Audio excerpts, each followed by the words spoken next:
Olá, seja bem-vinda, seja bem-vindo à série de sabatinas do Metrópolis com 5 candidatos à Prefeitura de São Paulo mais bem colocados nas pesquisas de intenção de voto.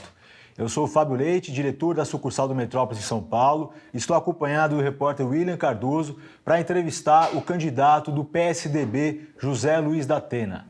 Ele tem 67 anos, é jornalista, apresentador de TV e disputa a Prefeitura da capital paulista pela primeira vez.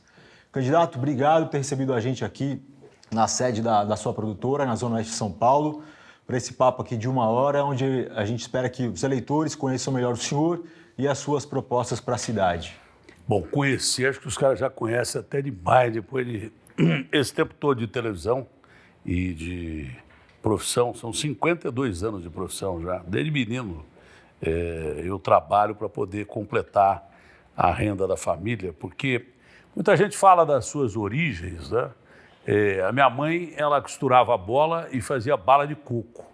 E o meu pai era porteiro da Secretaria da Fazenda, vendia bilhete de loteria na rua, quando tinha tempo, e cortava cabelo das praças das cidades daquela época, andando com uma maletinha de barbeiro. Isso se fazia muito naquela época. Então, eu venho de uma família super humilde.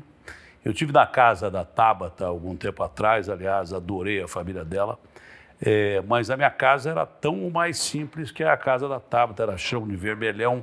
Você sabe o que é vermelhão? É quando não tem para botar piso, pintava lá, passava um negócio chamado vermelhão e pronto, acabou. Então eu venho de origem humilde também, boa parte da minha vida, até 43 anos de idade, e eu vivi numa dureza de dar dó. Então, eu trabalho desde pequenininho, é por isso que a gente luta por um Brasil mais igualitário, que as crianças façam o que tem que fazer, sejam alfabetizadas até 8 anos de idade, que é o que a gente pretende fazer na prefeitura, e que o brasileiro tenha acesso ao ensino, quando na minha época era o ideal o ensino público.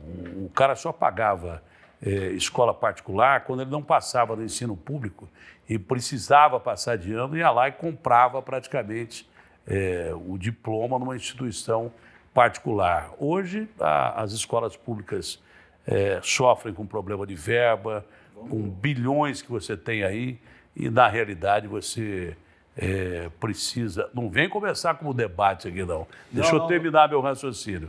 Calma aí, que o debate é domingo. É que o senhor já entrou no tema das propostas... Não, depois não é proposta, não. Isso não é proposta, isso é o que eu quero ver como cidadão do meu país. Eu estou um pouco pirichando se é proposta ou não. Isso que eu quero ver o meu país, que eu tenho 67 anos de idade, e naquela época a escola pública era muito melhor do que é hoje. Tanto que era o principal meio de você aprender. A sua mãe te deixava na escola... sentia segurança em deixar o filho da escola. Então, isso não é proposta de campanha, coisa nenhuma. Quando você me perguntar de proposta de campanha, eu posso te dizer. Mas é um sonho que eu tenho pelo meu país. Do seu lado está, você não apresentou ainda, o William, você já apresentou? Apresentei o William. Então, o William é meu companheiro de trabalho já, porque ele tem que me perseguir todo dia aí pelas ruas da cidade, nessas campanhas que eu tenho feito. E você é um cara que eu só conhecia por telefone, que, aliás, já me ferrou muitas vezes em algumas conversas de WhatsApp, mas na maioria foi sempre um cara leal, correto, mas de vez em quando me deu umas ferradinhas aí. Imagina. Candidato, justamente sobre essa questão de agenda de rua, antes da gente entrar nos temas principais da cidade, tem nos chamado a atenção uma postura que é pouco comum para quem é candidato, né, no senhor nas agendas e também nas entrevistas, né? A gente até fez uma reportagem mostrando que o senhor parece mais um anticandidato. Porque o senhor tem dito que, já disse, né, que preferia ser senador, escolher a eleição errada, por exemplo... Vamos por partes, como diria Jack o Estripador. Não preciso de dinheiro para a campanha, são coisas que não são comuns ali do figurino. Não, mas eu não quero ser um candidato comum. Eu não quero ser um candidato. Se o Pablo Marçal for um candidato comum, fiquem com ele. É um cara que foi ligado a crime, a banditismo, crime virtual, fiquem com ele. Se o prefeito tem problemas de envolvimento de crime organizado dentro da prefeitura, embora ele não seja investigado por isso, mas investigado da máfia de creches, fiquem com ele. Não é que eu seja um anticandidato, é que eu falo o que eu penso. Mas muitas vezes não é bom para o político falar o que você pensa. Se for para falar o que eu não penso, se for para mentir com a maioria dos candidatos, eu prefiro ser um anticandidato, sim. Então, eu acho mesmo que não precisa investir tanto dinheiro em campanha. Acho que fundo eleitoral, não devia nem ter fundo eleitoral. O fundo eleitoral desse ano podia ter sido designado lá para Porto Alegre, para o estado do Rio Grande do Sul, que sofreu uma catástrofe inominável. Acho que todo mundo devia fazer campanha com o telefone celular. Eu seria mais anticandidato do que sou. E não peço o voto da rua, porque eu acho que o cara que tem que votar em você, tem que votar em você porque gosta de você. E não vota em mim. Essa história de voto em mim é quase que você sequestrar o voto de uma pessoa. Eu não quero voto sequestrado, eu quero voto dado com consciência e com a razão. Eu acho que é injusto você pedir votos na rua, porque quem está lá é a pessoa que me assiste. Eu quero chegar à pessoa que me assiste e a melhor parte até agora da campanha tem sido esse contato de rua. O William é a prova disso. O William chegou para mim um dia e falou assim, olha, o senhor está com dificuldade das pessoas se juntarem perto de você? É claro, eu falei para o William, a primeira vez que você vem aqui, ele falou, nós estamos no meio da marginal, quem é que vai passar aqui? Os caras vão morrer atropelados. Aí ele viu que quando a gente vai em bairros populares, nós não temos tanto dinheiro assim de fundo eleitoral para contratar figurantes com a maioria desses caras, ou contratar gente para ficar gritando palavra de ordem. Ele percebe que as pessoas naturalmente, pelo meu programa de televisão, se aproximam de mim, umas choram, outras me abraçam, e é muita gente, não é pouca gente. Mas o senhor, como comunicador experiente, o senhor sabe da importância dessa postura para contagiar a audiência, né? Então, assim, essa questão da postura, que é o início da minha audiência pergunta, é uma coisa, voto é outra então, coisa mas tem muito muita mais gente, séria. o senhor está cansado de responder essa pergunta, tem muita gente que fala assim, será que é para valer, o Datena vai desistir? Eu não quero perguntar se o senhor vai desistir, porque o senhor disse que não vai desistir.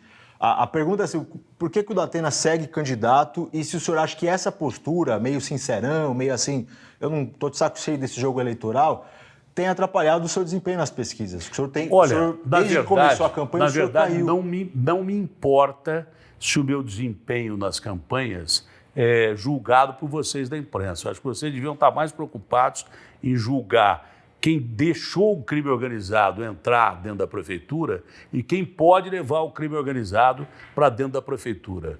Entendeu? Vocês têm que julgar mais esses candidatos, porque julgaram a minha participação, que não foi boa no primeiro debate, de uma maneira supervalorizada e subestimaram o que era o tal de Pablo Marçal entrando numa campanha e usando um debate, que é um dos principais, se não o principal meio para você dizer para o eleitor quem você é, um cara que entrou naquele debate e simplesmente usou 4 outros candidatos como atores passivos da democracia para um show de horrores que ele faz na internet, um show de picaretagem que ele faz na internet e, de repente, desvirtuou completamente o sentido do debate.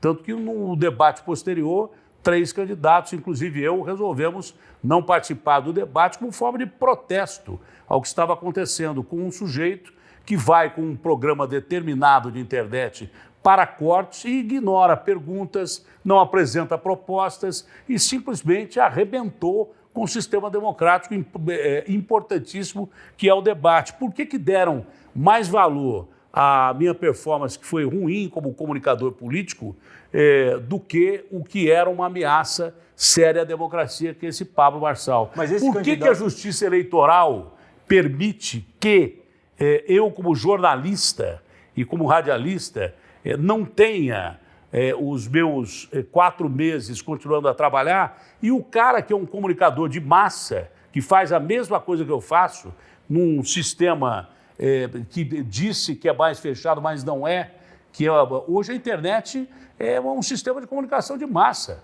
E só ali o cara tem milhões de seguidores. Por que esse cara continua usando o programa dele? Por que ele entra numa eleição e acha que agora é difícil reverter? Mas o senhor defende que os candidatos Deixa eu terminar. Está aparecendo o debate. Posso terminar? Por favor. Se você não me deixa terminar, dizem que eu não deixo as pessoas falarem. Agora, se eu não completar meu raciocínio, como é que a Justiça Eleitoral permite que o cara use o meio de vida dele, que é sei lá, aplicar as teorias dele de que vai ressuscitar mortos, de que você pode chegar lá usando métodos questionáveis, entendeu?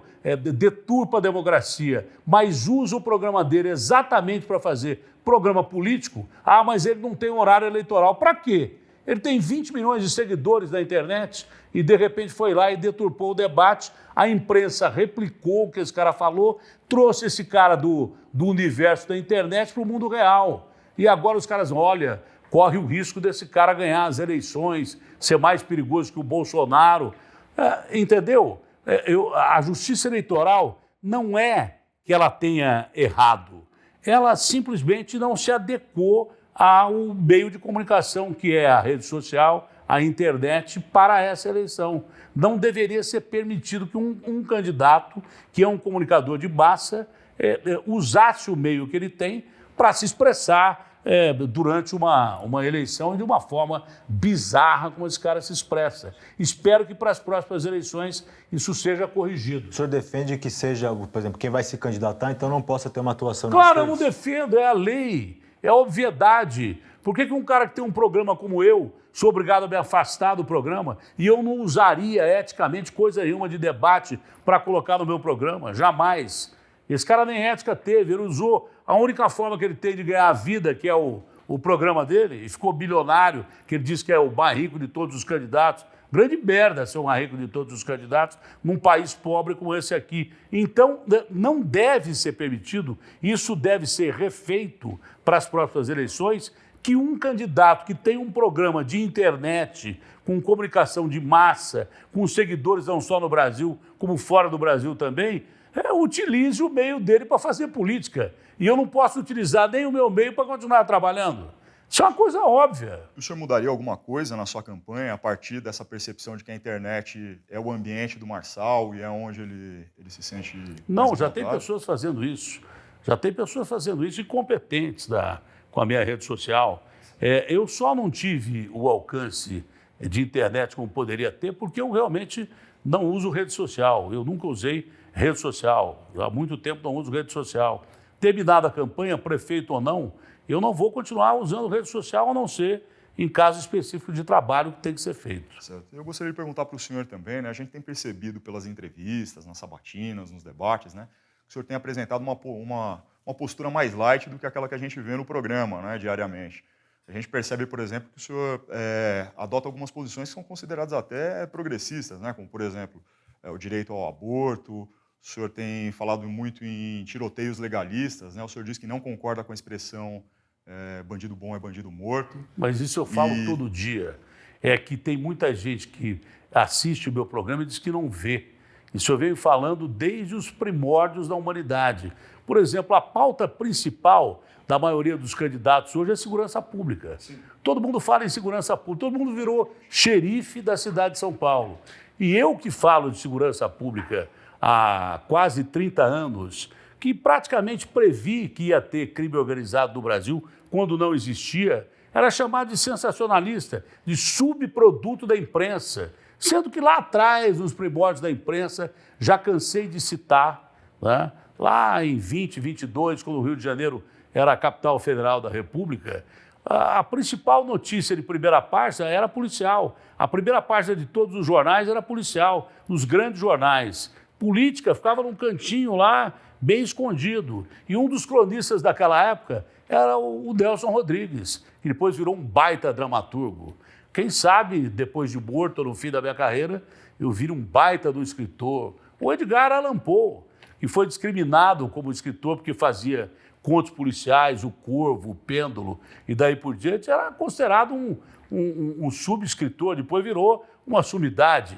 E agora, o tema de segurança pública, que era tido pela maioria da imprensa como um tema secundário e porque é um tema popular, passou a ser o principal tema, porque as pessoas estão morrendo diante de uma escalada impressionante do crime organizado, inclusive coisa que eu venho acusando há muito tempo, de que o crime organizado está infiltrado na política não só de São Paulo, mas na política nacional. O senhor vem denunciando no meu programa há 2 ou 3 eleições e ninguém me dá ouvidos. E de lá para cá tem gente sendo eleita financiada pelo crime organizado. E foi descoberto um núcleo do interior de São Paulo, Mogi, Araçatuba, que tinha 8 bi de fundo eleitoral do PCC para determinados candidatos, só comprovando aquilo que eu digo. Volta e meia tem cara eleito pelo PCC, ou por milícia no Rio de Janeiro, ou por outras organizações do norte e nordeste do país. Esse é o principal problema que o país corre.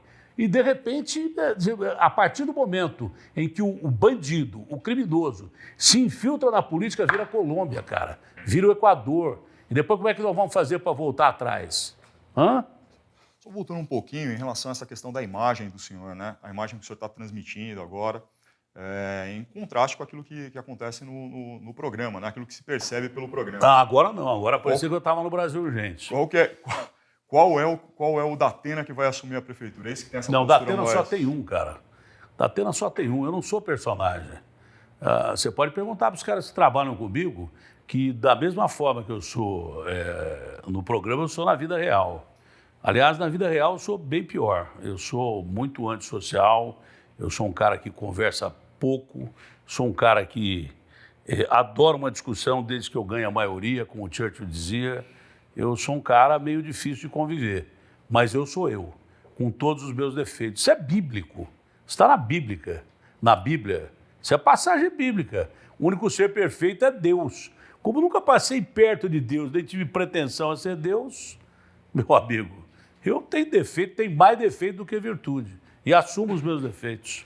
Candidato, o senhor falou da infiltração do PCC, do crime organizado no poder público, isso é inegável, tem inúmeras investigações em curso que mostram isso. O senhor acabou de mencionar essa dos 8 bilhões de financiamento eleitoral. A gente sabe que o PCC fez 30 anos no ano passado, ele se fortaleceu, virou a maior facção criminosa. Dentro da cadeia. Dentro da cadeia. Hoje é considerado uma máfia que lucra bilhões com o tráfico transnacional. Quem criou o crime organizado foi o Estado brasileiro. Então, o Estado brasileiro e a origem do PCC é o sistema prisional de São Paulo. O Estado foi governado por 28 anos pelo PSDB. Estudiosos já apontaram a omissão da gestão do governo, do Estado, para que esse cenário que o senhor tanto ataca hoje chegasse a essa situação. Agora eu vou fazer o seu papel. O senhor escolheu se candidatar pelo PSDB. Não tem uma incoerência nisso? O termo foi errado. Quem me escolheu foi o PSDB. Eu não escolhi o PSDB.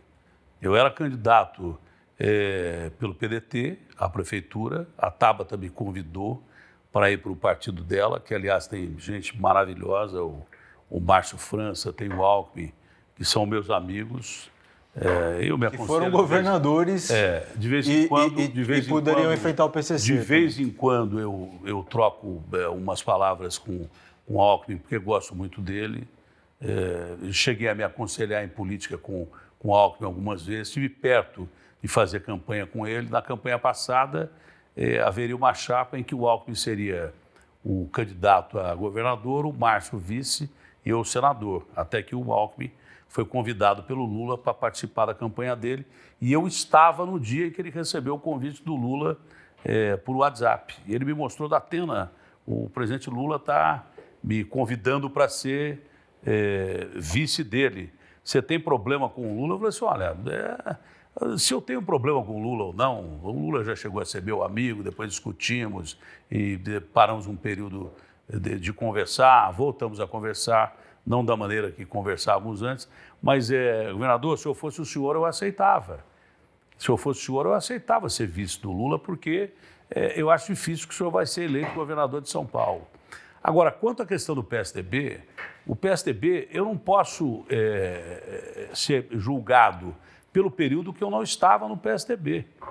Eu não estava no PSDB. O PSDB hoje é um partido que, apesar de ter sido um dos maiores partidos do Brasil, ainda tem camisa. Eu até comparei com Corinthians, Flamengo. Tem camisa. E ele tem... camisa que eu digo é tradição. Então, é um país em reestruturação. Está nascendo de novo. Eu faço parte dessa tentativa de reestruturar o partido para tentar a candidatura a presidente da República, que seria do Eduardo, tem muito chão até lá, que é um excelente candidato a presidente da República. Eu fui convidado a fazer parte desse projeto. O que aconteceu no PSDB lá para trás, eu não posso ser responsabilizado porque eu não estava no PSDB. E também o que aconteceu de bom no PSDB, que aconteceu muita coisa boa no PSDB, eu também não posso sair com os louros da vitória porque eu não estava lá.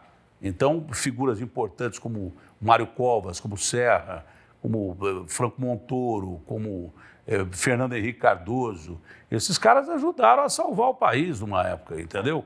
Agora eu não posso, Bruno Covas, eu não posso me apoderar da história boa do PSDB, mas não posso responder pelos erros e falhas que o PSDB teve lá atrás. Você tem razão. O crime organizado começou dentro das cadeias do Brasil e ele só se fortalece nas cadeias do Brasil. O ex-ministro Jungmann, que também é progressista e meu amigo, não interessa qual é a ideologia do cara, se o cara for bom, de direita ou de esquerda, eu tenho como amigo, se o cara for bom, e há direita boa, direita extremista que eu não aceito, há esquerda boa que eu tenho como amigos e tem boas ideias, e extrema esquerda que eu não aceito.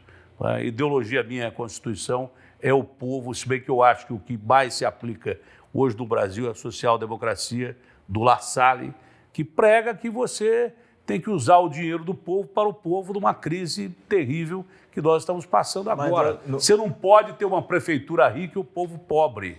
Esse dinheiro tem que ser repartido de uma forma igualitária e eu não quero que o rico fique mais pobre, mas eu vou governar para pobre, porque pobre precisa mais que rico. Eu quero que o rico ganhe o dinheiro que ele tem que ganhar, desde que honestamente, e que produza emprego para o pobre, que o pobre tenha uma vida digna. Não precisa ter uma vida luxuosa, mas tem uma dívida, o Estado tem uma dívida para com o cidadão pobre, porque não pode, dentro da cidade mais rica do país, a gente viver na miséria. 1.300.000 pessoas que vivem numa situação de instabilidade total, não sabe se vai comer no fim do dia. 800.000 pessoas em estado grave de pobreza. Exato. Isso é injusto. Agora, não, deixa eu terminar, você começou, deixa eu terminar. Por que o crime começou dentro da cadeia?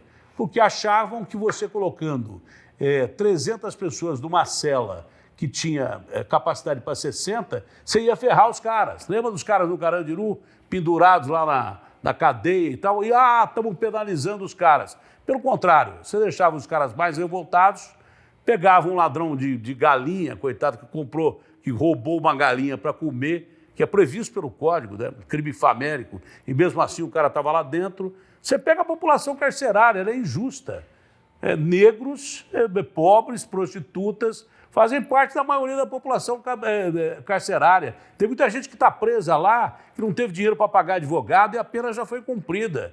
E tem bandido do PCC que é preso como André do Rep e devia ficar o resto da vida na cadeia e foi solto por uma ordem ministerial de um ministro do Supremo. Então tem essas injustiças. A injustiça que houve lá atrás fez com que esses presos se revoltassem e depois se cometeram um erro grave, depois de tudo isso, quando já tinha surgido o crime organizado, surgiu por causa da insatisfação dos presos que passavam por verdadeiras barbáries dentro da cadeia e se revoltaram. Fizeram um verdadeiro partido político dentro da cadeia.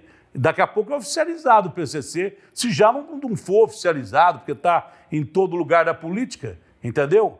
E aí cometeram um outro erro. Colocaram gente de sequestro, inclusive me lembro de um deles que sequestrou o Washington Oliveto, o Nora Buena, que depois foi anistiado por uma decisão do Senado de que o crime potencialmente perigoso, o crime considerado bárbaro, terrível, hediondo, tivesse progressão de pena. Antigamente, não. Antigamente, o cara que era sequestrador cumpria a pena na sua integralidade. Acho que isso deve voltar em alguns casos. Começaram a colocar gente articulada dentro da cadeia que começou a dar esse sentido de articulação, inclusive política, não só de ensinar sequestro, roubar banco, mas inclusive um sentido de articulação política dentro da cadeia. Por isso que o Jungmann, que é um cara inteligente, diz o seguinte: olha, hoje a cadeia é escritório de bandido e continua sendo. Mas eu pergunto isso não por querer responsabilizar o senhor pelo que o PSDB fez ou deixou de fazer no passado, mas é porque o senhor é filiado a esse partido, o senhor não governará a cidade sozinho, né? O senhor vai precisar de uma equipe. Quem está do lado do senhor, tem tucanos históricos ao lado do senhor, você vai ter que montar esse time, né? Óbvio, o senhor não vai ser o responsável pelas polícias, porque isso é atribuição do governo do Estado.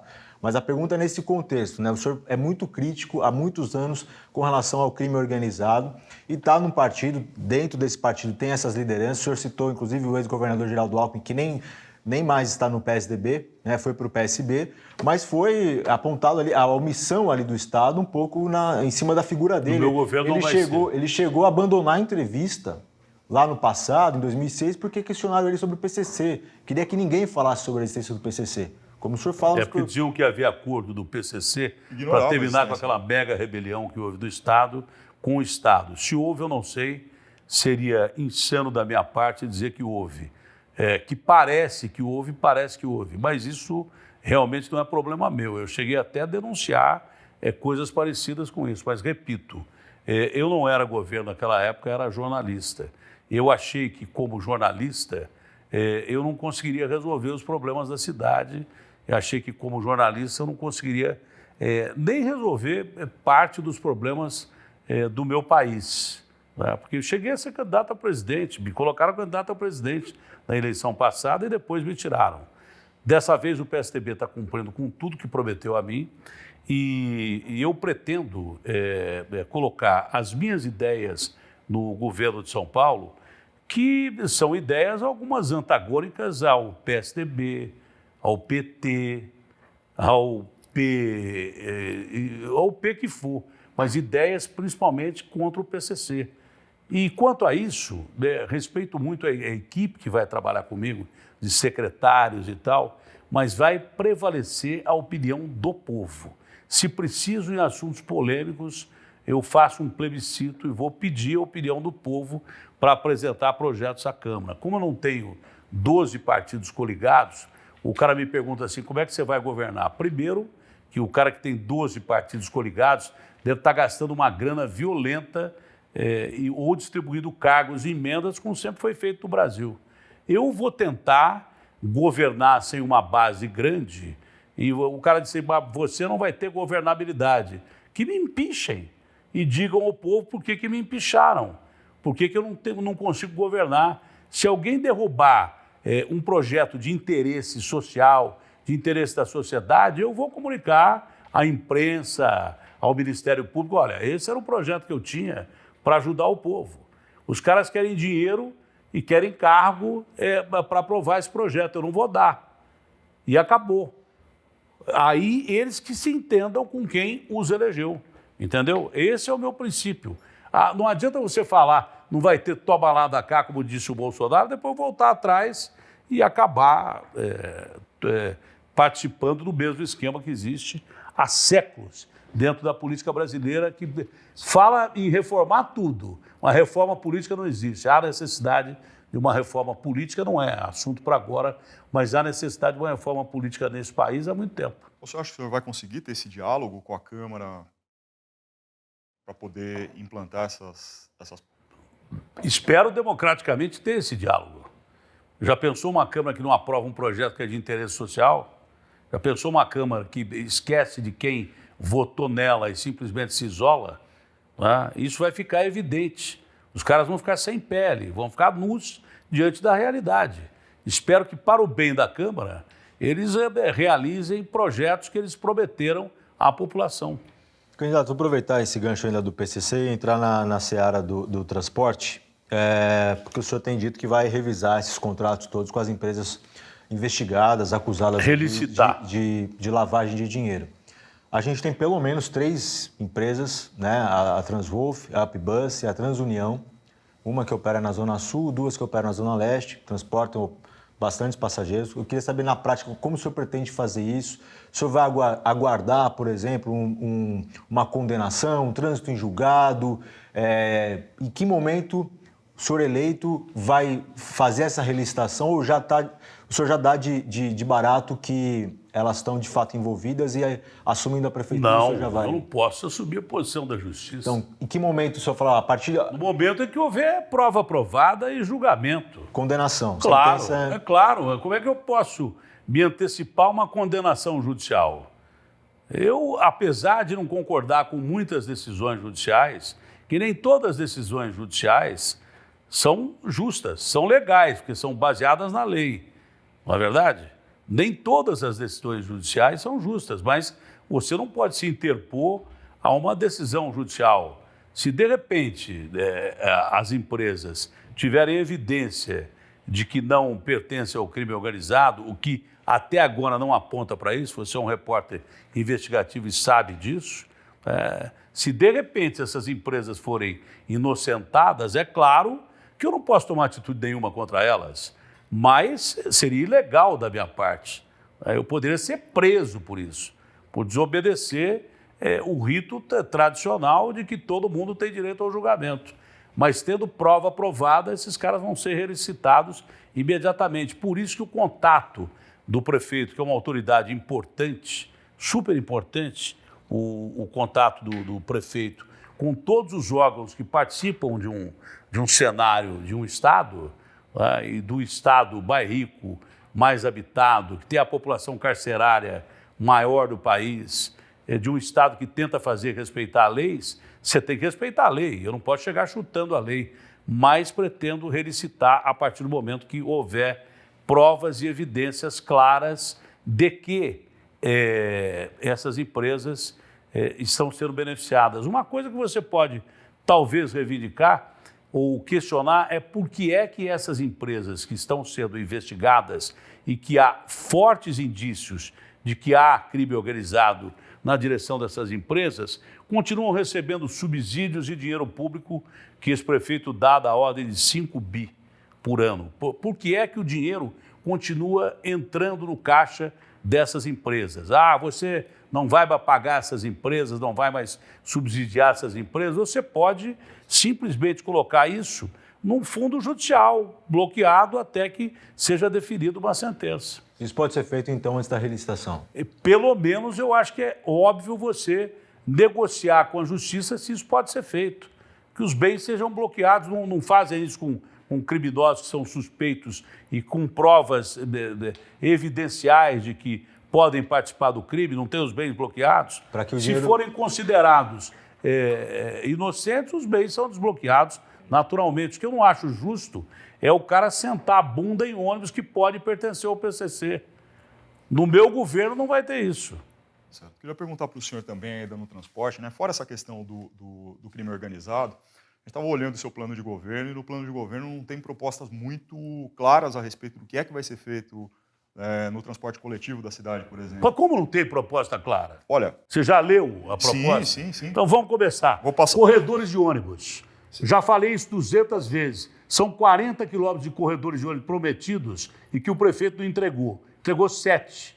VLTs, que são os veículos leves. No centro da cidade, você pode botar 2 linhas com 27 estações, inclusive com modais que já existem por aí. Não é?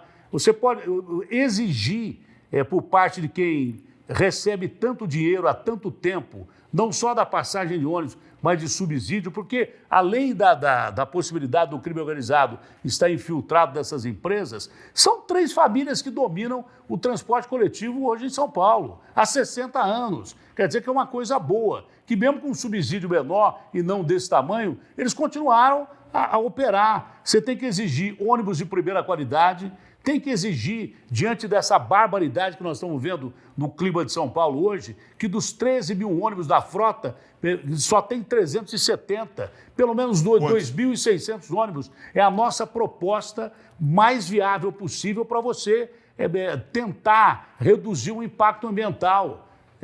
O impacto ambiental é violento com a circulação do transporte coletivo. Isso vale até para o Estado, mas o Estado é o problema do Tarcísio.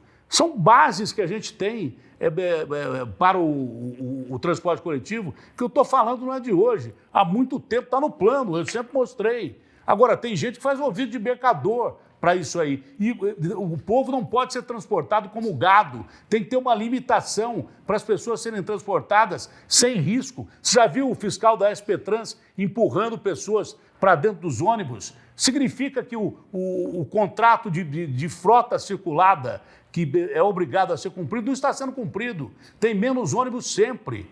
Mas como por que o isso senhor que tem pretende ônibus fazer lotados. isso, candidato? De que maneira o senhor pretende fazer Só isso? fazer cumprir o que está escrito na lei, no contrato de licitação, que não é feito, não tem fiscalização. O senhor vai cara mexer? da SP Trans, ao invés de fazer cumprir a lei e permitir que o ônibus leve o número ideal de passageiros, que quando haja um acidente, o acidente não seja super valorizado em termos de vítimas, porque quanto mais gente tem dentro do ônibus, se um ônibus bater, você está ferrado. E o povo tem direito adquirido mais do que ninguém de ter que ser transportado como povo e não como gado, porque se fosse transportado como povo, com certeza a situação não seria essa. O cara não pode ficar esperando mais além de um tempo de 30, 40 minutos numa estação. Às vezes o ônibus nem passa, o cara perde o emprego. Como que não tem proposta? Lógico que tem proposta. Mas proposta como fazer, tem muitas. né, candidato? Essa é a questão. Como fazer? Usando a verba que a prefeitura tem e vendo quanto está sendo roubado do transporte público com essas empresas que são consideradas bandidas. Quanto de dinheiro está sendo roubado de São Paulo em licitações que não aconteceram e estão sob suspeita, são 70 licitações. Bolsa Família não vai pagar passagem dentro do ônibus de São Paulo, coisa que devia estar sendo feita há muito tempo. Quem está no Bolsa Família ou é identificado, talvez, o plano não precisa ser o que está escrito no papel só, ele é mutável, porque a situação da cidade muda todo dia. Entendeu? O senhor pretende mexer com essas famílias tradicionais, por exemplo, não essas empresas que o senhor, né, que tem as investigações a respeito do PCC, mas com essas empresas tradicionais também que tomam conta do transporte de São Paulo há décadas. Não dá para relicitar, porque os caras são donos de garagem.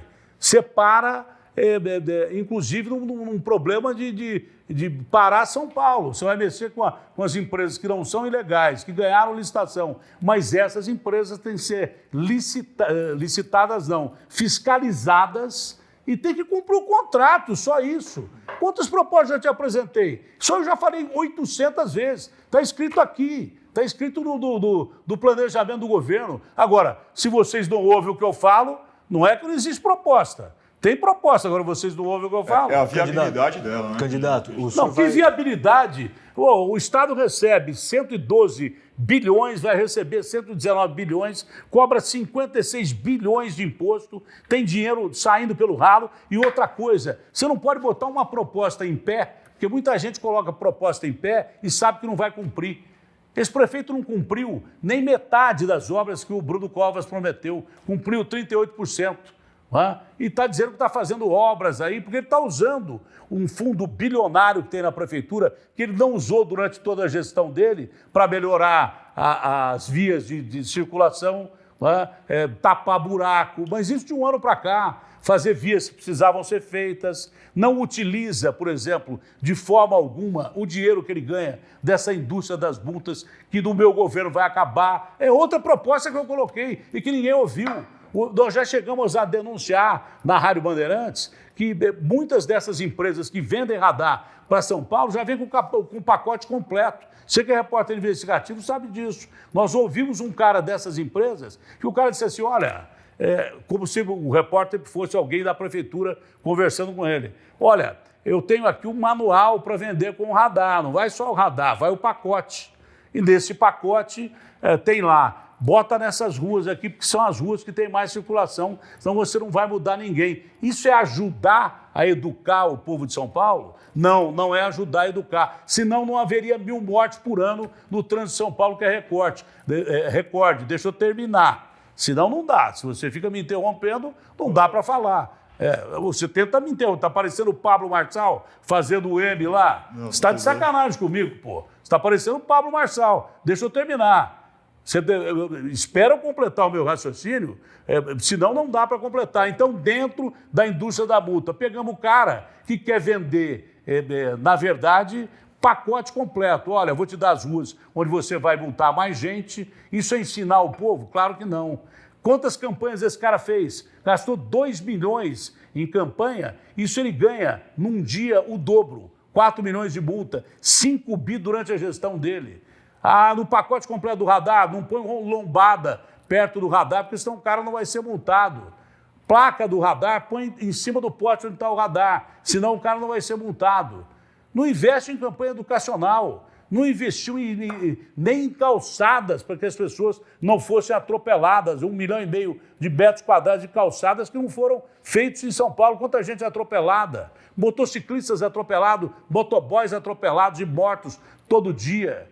Uma crescente cada vez maior. Quer dizer, funcionou o sistema de roubar o povo através dessa indústria de multa? Claro que não. A gente bateu o recorde de mortes no trânsito, em todos os sentidos. Ao invés de você penalizar o cara com multa, você devia aproveitar e pelo menos utilizar, ou pretendo utilizar mais dessa verba. Isso aí virou o orçamento da prefeitura, essa indústria de multa, para botar em outros buracos que eles deixam em outras secretarias. Você deveria usar campanhas educacionais, pelo menos 5% da verba, que é o que diz a lei. Eu pretendo usar mais, porque é melhor educar do que você penalizar um cara que não tem condição de pagar nem a prestação do carro, um cara que não tem condição de colocar combustível, um cara que não tem condição de arcar com IPVA. E você ainda vai botar mais taxa e multa em cima do cara. Melhor, muito melhor, do que você penalizar e educar.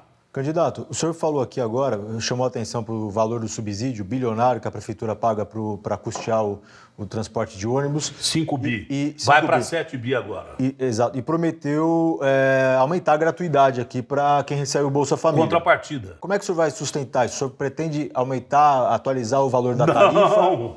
Ou vai aumentar o subsídio? Não, 7 bi de subsídio, meu irmão.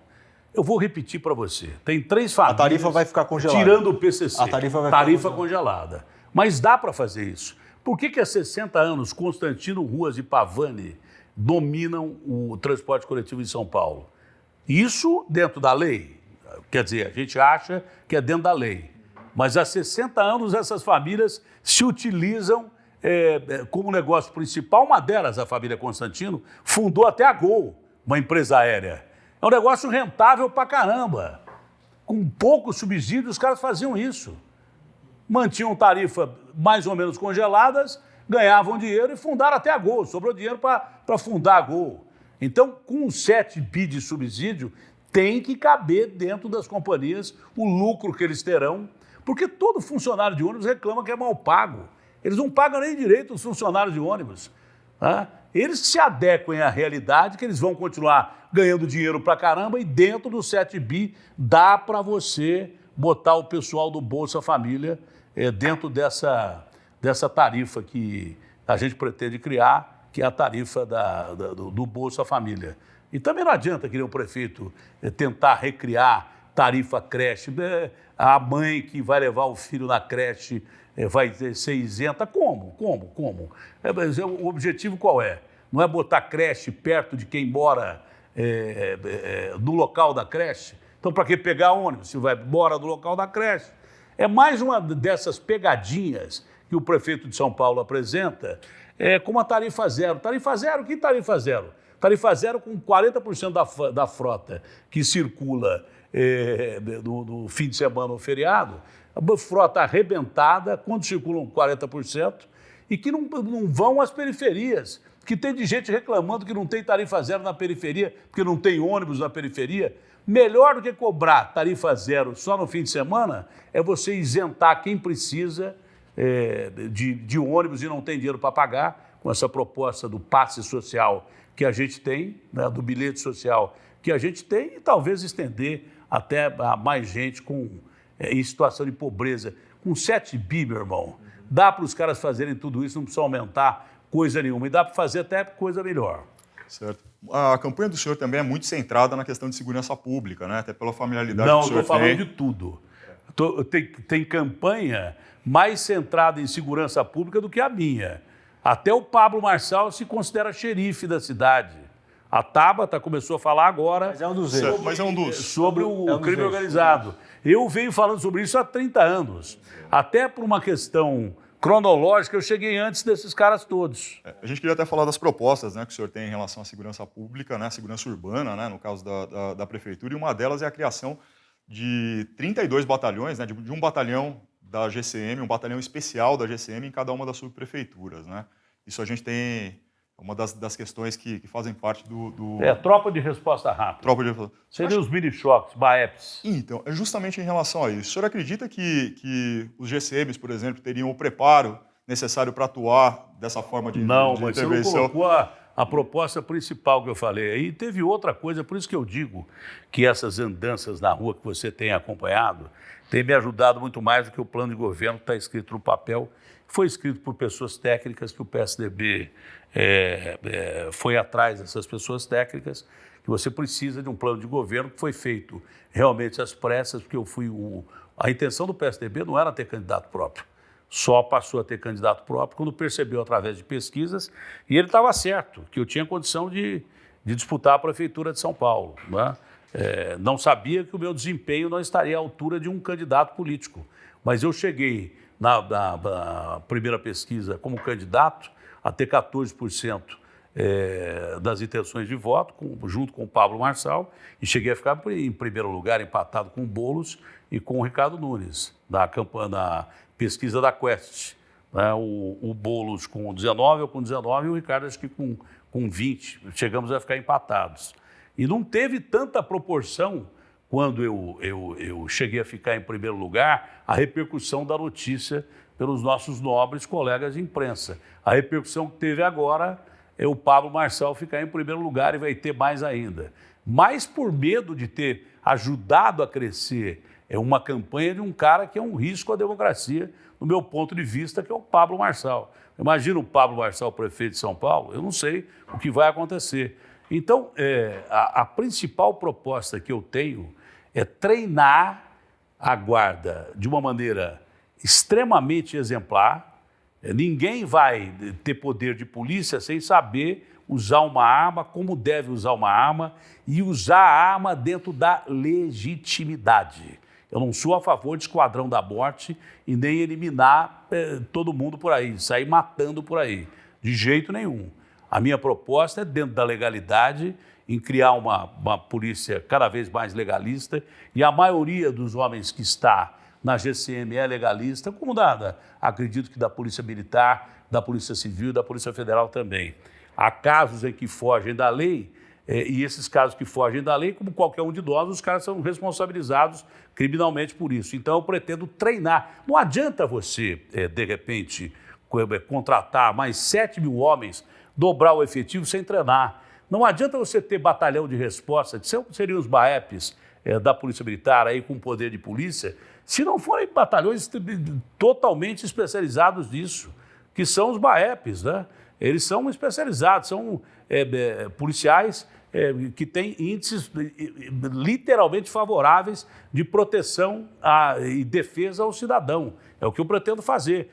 Todo mundo vai usar fuzil da GCM? Não, vai usar fuzil quem tiver preparo e condição de usar fuzil. Quem não tiver vai ser preparado para isso. Fuzis, a gente fala em que o Estado pode nos ajudar, nós não podemos ajudar o Estado numa contrapartida também. Fuzis, por exemplo, do mesmo jeito que são recuperados fuzis de bandidos e utilizados pela Polícia Militar, o Estado pode fornecer parte desses fuzis, onerando menos a Prefeitura para os GCMs. Não preciso eu investir tudo em fuzis. Se o Estado quiser ter uma segurança melhor, por exemplo, essa visita que eu fiz ao André, que representa a Polícia Civil aqui em São Paulo, e eu aprendi muita coisa ali. Por isso que eu acho que você tem que aprender com quem você conversa. Eu aprendi com o povo pra caramba, em pouquíssimo tempo de campanha de rua. Se aprende com autoridades. Ele falou, Datena, há uma defasagem do principal sistema que eu acho, inclusive, quando eu falava isso, os caras diziam que eu vivia assistindo enlatado americano. Não. eu já previa que iria existir crime organizado e já sabia desde a época que a Itália começou a combater a máfia, que os Estados Unidos combatem a máfia, que o único caminho para você acabar com o crime organizado ou reduzir o crime organizado, acabar não sei se acaba, mas reduzir o crime organizado é a lavagem de dinheiro. Você que é um repórter investigativo sabe disso. Não há caminho melhor para você combater o crime organizado senão usando inteligência. Não é? Os caras mataram o juiz da Itália, o juiz Falcone, sequestraram o ministro. Calma aí, Pablo Marçal, você fica me interrompendo toda hora. Não. Então, ele me interrompe toda hora, deixa eu terminar. Queria só mas eu fazer uma preciso terminar o intervenção. assunto. Tá. Vocês querem resolver um problema de segurança, que até hoje nenhum prefeito resolveu aqui em São Paulo, nenhum governador resolveu em São Paulo em 3 segundos. Não dá para ser tão literal assim. Eu tenho que explicar. Por exemplo, nessa visita que eu fiz ao André, ele falou, Datena, nós temos policiais de primeira qualidade, e tem mesmo, na investigação. Tem polícia infiltrada, tem gente que nem sabe disso, que tem um policial que faz o trabalho como esses filmes americanos aí, que o cara fica infiltrado dentro de bandido, e se for descoberto, é morto na hora. Mas o sistema de inteligência precisa de mais equipamentos, isso na Polícia Civil. É uma contrapartida. Se eu fizer um sistema de inteligência na GCM para ajudar a Polícia Civil, vai ser uma contrapartida, um ajuda o outro. Entendeu? Se eu reforçar o sistema de inteligência, é melhor do que trocar tiros, do que trocar tiros com bandido. Hoje em dia, a troca de tiros entre bandido e polícia está sendo reduzida, a não ser em casos pontuais de policial morto ou de efetiva participação do crime organizado em determinados pontos, como cangaço, que hoje está reduzido. Não tem mais tanto novo cangaço como antigamente, porque o bandido descobriu que é no mundo virtual que ele ganha dinheiro, ou na Deep Web, ou então na própria internet, quando há crimes virtuais e daí por diante, porque o sujeito é apenado com um crime de estelionato, que não é uma pena tão grave, e às vezes chefões do crime são condenados por estelionato. Hoje, muita gente que trabalha com crime organizado trabalha com bancos virtuais, entendeu? E aí o cara é descoberto, ele pega uma pena menor. E não precisa trocar um tiro de fuzil, de bala, não precisa ser morto para participar. O crime organizado percebeu isso e está um passo à frente das polícias em termos de tecnologia. Não pode. A investigação tem que ser cada vez mais apurada. Então, não é força bruta que vai resolver o problema da segurança. Quando houver necessidade de utilização de força letal para salvar a população, vai ser utilizada a força letal. Na maioria das vezes não. É inteligência e para você evitar convulsão, você pode usar armas não letais. O senhor falou a respeito, por exemplo, do uso de tecnologia na segurança pública aqui em São Paulo, né? A gente tem a questão das câmeras, né, que é algo que está sendo discutido, né, na cidade. E o senhor cita, inclusive, no plano de governo, câmeras com reconhecimento facial em toda a cidade. Isso daí não pode gerar algum questionamento jurídico, até do ponto de vista... Não, isso gera em todos os sentidos. Monitoramento em massa da população. Todo lugar tem câmera de reconhecimento facial. Por que você anda tanto dentro do aeroporto no Brasil hoje? Como já andava nos Estados Unidos, na Alemanha. Por que você anda tanto? Por que o cara te deixa no finger? Por que você anda tanto para chegar até a saída? O desembarque? Porque você está sendo monitorado para ver se você é terrorista, bandido. Você está sendo monitorado ali. Hoje é um grande Big Brother, que é necessário, porque principalmente em aeroportos e rodoviárias circula o crime organizado, e não só aí. O crime organizado anda nas ruas. O crime organizado, a quirela do crime organizado, que é o assalto de rua, e o roubo que deu errado, que é o latrocínio, anda nas ruas. Entendeu? Se você criar os mini-BAEPs, que eu estou dizendo, que é a tropa de resposta rápida da GCM, em cada subprefeitura, não precisa ser um pelotão enorme, pode ser como é especializado, pode ter menos gente com mais técnica. Mas se você captar o centro de resposta rápida, é o mini-Copom que tem da Polícia Militar, que monitora os radares aí que existem pela cidade, que está utilizando uma coisa que eu já há muito tempo venho pregando na televisão, agora está utilizando sistemas particulares de câmeras de condomínios, Eu propus utilizar isso em banco. Bota lá uma central dentro do banco para identificar se tem algum cara que já aplicou golpe em branco e daí por diante.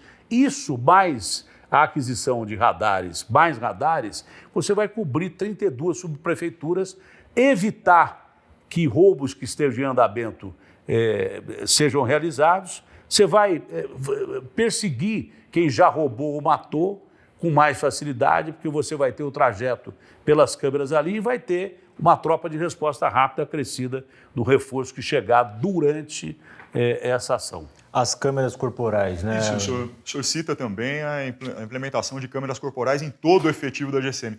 Qual que vai ser o modelo que o senhor pretende usar? É aquele que liga e desliga ou aquele que grava ininterruptamente? Existe uma dúvida aí que o policial contesta muito e que eu acho que é passível de discussão. Realmente, por que a câmera precisa ficar ligada 24 horas por dia? O cara tem que ligar a câmera no momento da ação. Datena, mas se ele for matar um cara, ele não vai ligar a câmera, ele vai se ferrar. Porque a partir do momento que ele não ligou a câmera, já é uma grande prova que tem coisa errada aí. Candidato, mudando de assunto, emprego, o senhor propõe aqui os territórios do emprego para criar ofertas de trabalho perto dos locais onde as pessoas moram, ou seja, deslocar esse eixo do emprego do centro expandido para os bairros mais periféricos. Se a gente escuta isso já há alguns anos, várias eleições, e outros prefeitos, do Haddad até o Nunes, já tentaram implementar isso com isenção fiscal para atrair empresas. Não surtiu efeito. Como tirar isso do papel? A ideia parece sempre a mesma. Vou dar isenção para trazer empresa para a periferia. Todo mundo fala, lança um nome e um programa. O senhor está também apresentando esses territórios do emprego. Quero saber como fazer isso efetivamente. Se a gente não acreditar no que não foi feito, ou por preguiça, ou por incapacidade de outros prefeitos, então é melhor nem apresentar a proposta. É melhor apresentar uma proposta em branco. É que parece que as empresas andando pelas ruas da cidade, você vai passar aqui na marginal do Rio Pinheiros, tem um complexo muito grande que o Einstein está fazendo ali. São 4 torres, vai ter, acho que supermercado, vai ter condomínio de luxo, vai ter área de lazer, possivelmente tem até escola. Já viu esse complexo? Sei qual que é. Do lado da marginal ali, encostado onde? Na comunidade de Paraisópolis. Numa menor proporção, por que você não, ao invés de conveniar as OS de Sírio, de Einstein, as grandes OS que tem e que tem capacidade financeira para construir um complexo daquele tamanho, o território de emprego é mais ou menos aquilo ali. Claro que o cara não vai ter o luxo que o cara vai ter ali pagando num apartamento 30 milhões. São apartamentos de interesse social, de quem ganha até 7 mil reais. Mas por que não você fazer um território de emprego comparado a esses territórios de bacana que tem aqui? Caberia ao próprio hospital construir um hospital com a marca desses grandes hospitais, o Star, Einstein, Sírio, sei lá, tem grandes instituições, São Luís, entendeu? O hospital poderia construir uma unidade ali na região da Zona Leste, da Jacupêssego, por exemplo, sob responsabilidade do próprio hospital, entendeu? E ao redor dessa construção desse hospital, que vai atender muito mais gente da região, você teria unidades que são consideradas as moradias mistas. Não seriam os condomínios de luxo que estão sendo criados aqui ao lado dessas torres do Einstein aí. São 4 torres enormes. Seriam moradias mistas, porque em cima você teria moradias para quem ganha até 7 mil reais por ano de interesse social. Embaixo você teria comércio, você teria escolas, você teria até postos de saúde. Né? E teria lazer, teria entretenimento, teria, enfim, o que o rico tem numa proporção. Eu não quero que o rico, eu digo que vou governar para pobre, e vou mesmo, que o pobre precisa mais, mas eu não quero que o rico fique mais pobre. Eu quero que o rico ajude o pobre a deixar de ser pobre e tenha uma condição digna, pelo menos. Então seria transportar só uma coisa que já está de pé aqui, que o rico fez, para lá. Mas quem garante a você que o rico vai fazer isso? A isenção fiscal. Você dá 5 anos para uma empresa que constrói tanto, para uma empresa que ganha tanto, no setor de saúde, em outros setores de construção, e com a responsabilidade de contratar 20% de mão de obra local na construção. Você dá isenção fiscal de 5 anos para uma empresa dessa, em determinados pontos de obras que eles vão fazer, né? Você imagina quanto representa de lucro, fora o fato de que são 5 milhões e 600 pessoas que moram ao redor ali da Jacú-Pêssego. Quantas pessoas essa unidade desses hospitais vão atender? As unidades desses hospitais vão atender. É uma coisa que dá certo, deu certo para o rico, por que não pode dar para o pobre? Basta uma unidade de um hospital desse aceitar uma proposta dessa e começar a nos ajudar a construir um complexo desse, que todas as outras vão atrás. Porque do lado dessa obra do Einstein, me parece que há uma obra já do Vila Nova Star, entendeu? Basta você mostrar que é também rentável atender o pobre, né? Que vale a pena atender o pobre, e que os caras todos vão atrás, vão embarcar. Eu estou citando um exemplo. Senão, você vai ter daquele local a desapropriação necessária para que se construa essas moradias de interesse social, levando para o local mais comércio, um local que está desabitado, postos de saúde, escolas técnicas e, por que não, empresas de logística, por que não, desenvolvimento de um centro de audiovisual, tá? Como fez Nova York, por que não Detroit, que também teve praticamente a cidade arrasada, perdeu habitantes pra caramba, por que não você dá ao pobre moradia perto de casa, sem deslocamento e congestionamento maior ainda do transporte coletivo? Por que não dar ao pobre uma vida digna? Por que não dar ao pobre uma vida que nós não queremos que ele fique bilionário, mas que tenha uma vida que ele possa viver dignamente, criar os seus filhos, dar estudo aos seus filhos e ter o mais importante, que é trabalho. Um homem sem trabalho, já dizia o poeta, não tem honra. Candidato, a gente está chegando no final, tem uma pergunta importante aqui, tentar fazer dentro do nosso prazo, sobre promete tolerância zero contra as drogas, né, no seu programa de governo, tem falado isso bastante. Eu queria saber como o senhor vai enfrentar esse problema nessas duas frentes, né? Tem o tráfico de drogas, que o senhor já falou um pouco aqui, e também da dependência química, porque dialoga com uma outra resposta que o senhor deu. Às vezes prende-se o usuário, né, o consumidor de droga, e depois ele vira um funcionário do exército ali, da facção. Como é que o senhor vai atuar nessas duas frentes, falando aí então das cracolândias? Primeiro, o que alterou o meu pensamento desse combate do policiamento ostensivo, que vai existir, tolerância zero no combate ostensivo ao crime.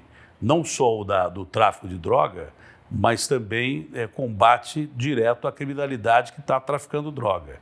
Para isso, você precisa da atuação do governador do estado, com polícia civil, com polícia militar, até do presidente da República, com polícia federal. Porque tem GCM que trabalha com a Polícia Federal em investigações de tráfico de droga. Você tem que interromper o fluxo da droga, que chega não só à Cracolândia, mas também a outras 72 Cracolândias que tem pela cidade. Circula pela cidade, chamam de Cracolândia, mas a droga circula livremente pela cidade.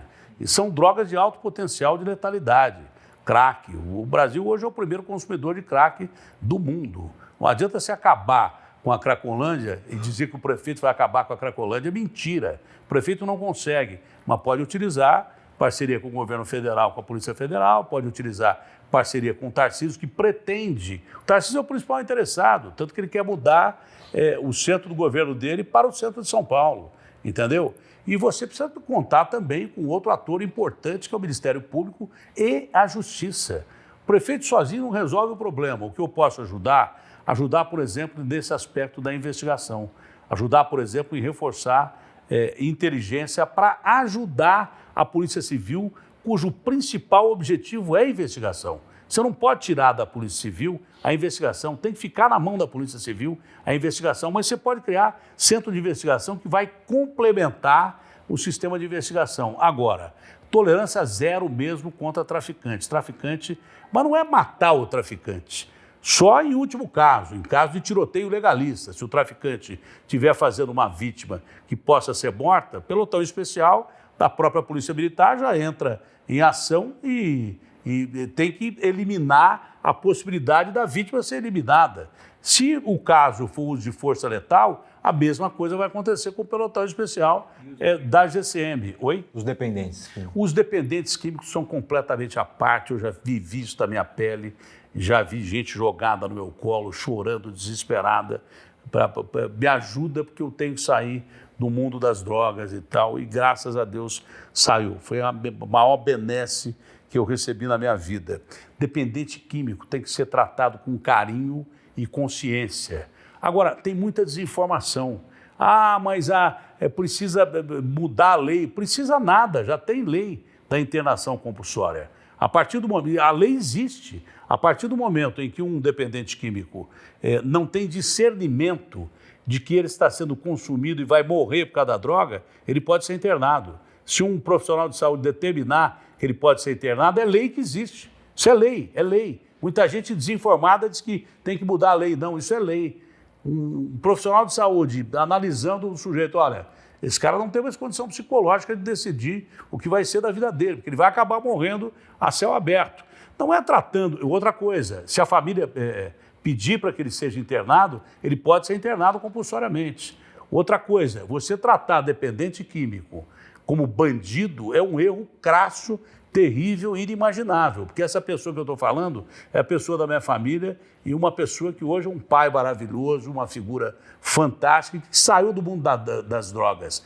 Todos nós temos obrigação de darmos chance a quem está nas ruas, ou por uso de qualquer droga, até alcoolismo, entendeu? Chance de recuperação. A prefeitura tem extensos braços sociais que não abrem esses braços para acolher essas pessoas. Nós temos obrigação de tratar o dependente químico para não ser usado como massa de manobra por milícia que ameaçou entrar na GCM para ficar trocando de lugar o fluxo do centro da cidade para beneficiar um comerciante que paga a essas milícias e levar para outro lugar.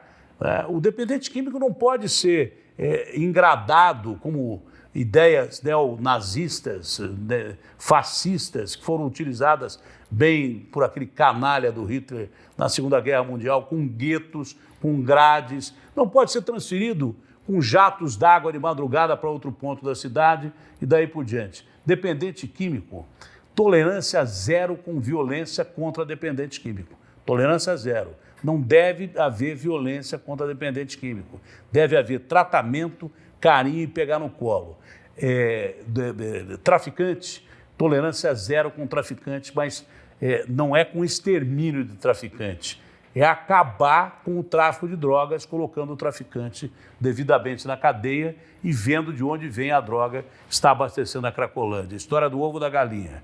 Se não tivesse droga na Cracolândia, não teria dependente químico na Cracolândia. Por que a droga continua chegando até a Cracolândia? Está havendo falha do sistema de segurança, mas está havendo falha de todos os atores que estão envolvidos nessa questão do crime organizado. Candidato, deu o nosso tempo aqui. Agradeço imensamente a oportunidade dessa entrevista para conhecer melhor as suas propostas. Obrigado, Fábio. Obrigado, William. Eu agradeço realmente a vocês. Obrigado ao Metrópolis. E eu acho que se São Paulo é uma cidade que tem problemas proporcionais a São Paulo, problemas enormes a São Paulo, ela tem soluções também para esses problemas que servirão no futuro de exemplo para a resolução de problemas do país inteiro. Obrigado, candidato.